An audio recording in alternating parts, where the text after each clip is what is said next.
చూస్ country delight live better. ఇప్పుడే country delight app ని download చేసుకోండి. Okay. After Bigg Boss 6 Inaya 14 weeks దాకా ఉన్నారు కదా మీరు ఆల్మోస్ట్. అండ్ బాగా ఎంటర్టైన్ చేశారు. అట్ ది సేమ్ టైం అన్ని వీక్స్ ఉండడం కూడా చాలా గ్రేట్. ఇవాళ రేపు బిగ్ బాస్లో మీరు ఎటువంటి ఐడెంటిటీ లేకుండా ఓన్ ఐడెంటిటీతో వెళ్ళారు. మీరు బిఫోర్ బిగ్ బాస్కి వెళ్ళేటప్పుడు కూడా ఇంటర్వ్యూ చేసాం. అండ్ ఆర్జీవి గారితో ఆ డాన్స్ చేసింది ఫుల్ వైరల్ అయింది ఆ టైంలో. ఐడెంటిటీ లేదు, చాలా వీక్స్ ఉన్నారు, ఎంటర్టైన్ చేశారు, అవును. అంతా బాగుంది. బట్ వచ్చిన తర్వాత ఇనయ చూడటానికి చాలా బాగుంటారు లుక్ వైజ్. అండ్ మంచి యాక్ట్రెస్, ఎక్స్ప్రెషన్స్ బాగుంటాయి, ఐస్ బాగుంటాయి, మంచి స్కిన్ టోన్ అన్నీ బాగున్నాయి. కానీ తెలుగు ఇండస్ట్రీ ఇనియాని అసలు మర్చిపోయింది. ఎందుకు అంటే ఏమని చెప్తారు అసలుకి? వచ్చిన తర్వాత నాకైతే అసలు ఒక్క మూవీ రాలేదు. అసలు 0 మూవీస్ అసలు ఏం రాలేదు. 1 ఇయర్ వరకు ఏం రాలేదు. Like I went into lot of depression. ఇంకెళ్ళిపోతానేమో అని చెప్పి మళ్ళీ నేను మళ్ళీ పరిగెత్తాలని చెప్పి మళ్ళీ I started to run for the offices. And మళ్ళీ ప్రతి ఒక్క ఆఫీస్‌కెళ్ళి మీరే? బిగ్ బాస్‌లా చూడొద్దు. ఆ, జస్ట్ నేను ఒక ఆర్టిస్ట్‌లా చూడండి. నాకు ఏ క్యారెక్టర్ ఇచ్చినా చేస్తానని చెప్పి I used to tell the directors and the team వాళ్ళందరితో. మ్మ్. మళ్ళీ how I started in the first మళ్ళీ అలానే స్టార్ట్ చేశాను. అయ్యో, దెన్ దాని తర్వాత ఇప్పుడు నాకు చాలా మూవీస్ రిలీజ్ అయ్యాయి. కానీ ఆ మూవీస్‌లో నేను ఎక్కడ కనిపించను. అదేంటి? వర్క్ చేస్తూనే ఉన్నాను గానీ ఎడిట్ కట్‌లో వెళ్ళిపోతున్నాను. ఎన్ని సినిమాలు చేశారు వచ్చిన తర్వాత? చాలా మూవీస్ ఉన్నాయి. 10 మూవీస్. నా ఐఎండిబి చూసి నేనే షాక్ అయ్యాను. ఐఎండిబిలో 11 ఉన్నాయి. అరే! ఈ 11 మూవీస్‌లు కాకుండా ఇంకొక 3, 4 మూవీలు రిలీజ్ అవ్వని ఉన్నాయి.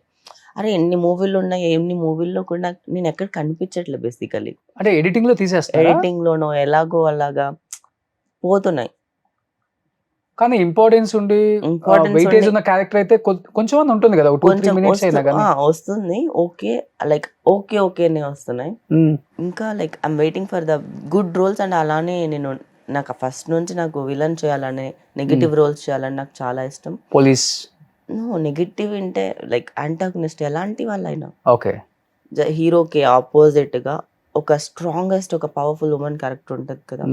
అలాంటి చేయడం కోసం వెయిట్ చేస్తున్నా. అలాంటిదే ఒకటి సినిమా వస్తుంది. అది కూడా బోల్డ్‌గానే ఉంది. బట్ టూ మచ్ బోల్డ్ ఉంది. మీరు నాకు పంపారు, నేను చూశాను. దాంట్లో యాక్సెప్ట్ చేయడానికి వన్ ఆఫ్ ద రీజన్ ఏంటి? సినిమా ఏదో ఒకటి ట్రైలర్ పడితే ఉంది నాకు కదా, ఆఫర్ వస్తుందని యాక్సెప్ట్ చేశారా? నేను చెప్తా.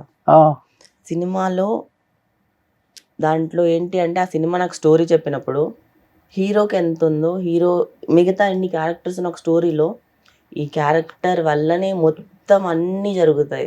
ఓకే. ఈ character is the like main character. ఈ క్యారెక్టర్ లేకపోతే మూవీనే లేదు. మూవీ అంటే లైక్ అంత ఉంది ఈ క్యారెక్టర్కి. పర్ఫామ్ చేయడానికి స్కోప్ ఉంది. Okay. And main antagonist. So మిగతా వాళ్ళు ఎవరున్నారు ఏమున్నారా కాదు. దీంట్లో ఇంటిమేట్ సీన్స్ ఉన్నాయి అవి కాదు. నాకు దీంట్లో పర్ఫార్మెన్స్ చేయడానికి స్కోప్ ఎన్ని ఉన్నాయి దొరుకుతుంది. ఇంటిమేట్ సీన్లు అసలు నార్మల్ గా? ఫస్ట్ టైం కదా మీరు అలాంటి ఒక రోల్ చేయటం, ఇంత లెంతీ రోల్, ఎంత బోల్డ్ గా. ఫస్ట్ ఆయన దీంట్లో ఇంకోటి చెప్పాలి ఏంటంటే ఇట్స్ ఎ కైండ్ ఆఫ్ మంగళవారం సినిమా అనుకోండి.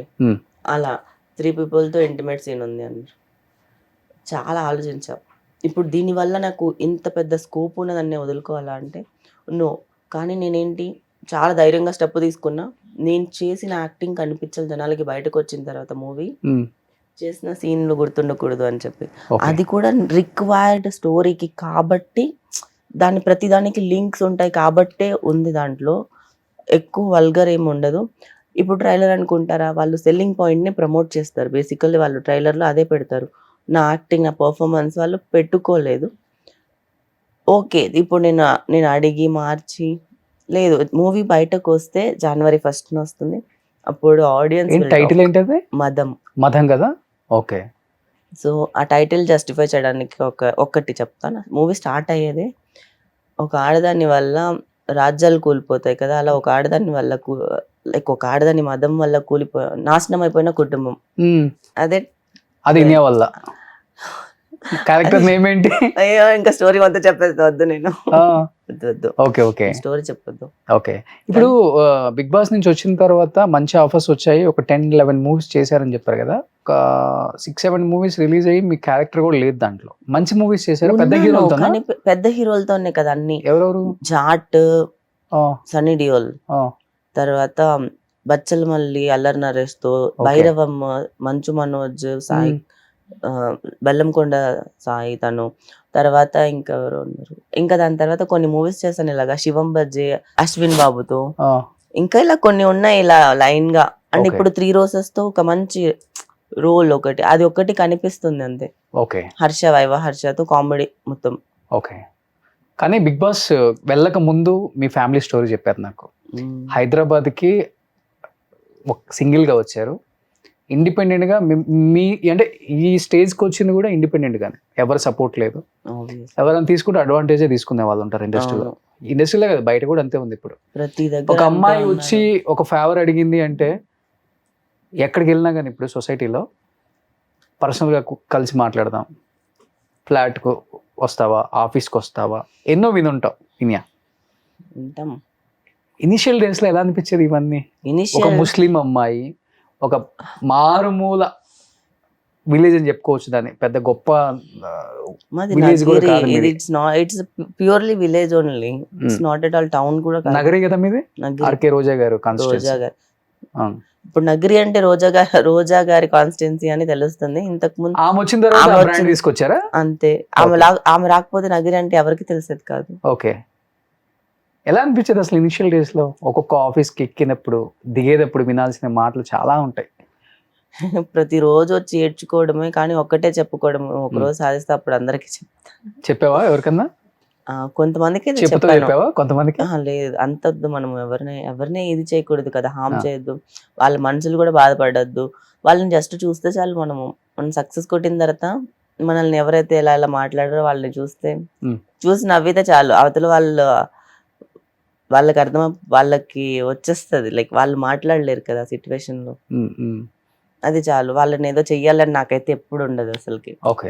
సక్సెస్ తో కొట్టాలి కామ్ చాలు. గోయింగ్ ఎక్కడికి వెళ్ళినా అంతే. నేను జరిగితే మంచిది, జరగకపోతే మన బ్యాడ్ లక్ అని వెళ్ళిపోతుంటావా, లేకపోతే బ్యాడ్ లక్ కూడా అనుకోను. ఇది చాలా ఇంకా గుడ్ లక్ అనుకుంటా. ఎందుకంటే ఎనీథింగ్ నా లైఫ్ లో ఏదైనా జరగలేని దాని గురించి హ్యాపీగా ఫీల్ అవ్వడం నేర్చుకున్న తర్వాత చాలా హ్యాపీగా ఉన్నా. Hmm. ఎప్పుడు బ్యాడ్ థింగ్ జరిగినా అరే ఇప్పుడు నేను ఏడుస్తాను, కానీ కొన్ని రోజుల తర్వాత ఇలా కాకపోయి ఉంటే లేకపోతే వేరేలాగా జరిగేది అని నాకు అర్థమవుతుంది. ఓకే.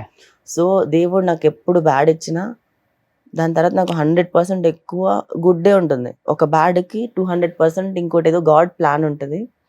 అందుకే అది ఫ్లాప్ అవుతుంది. ఓకే.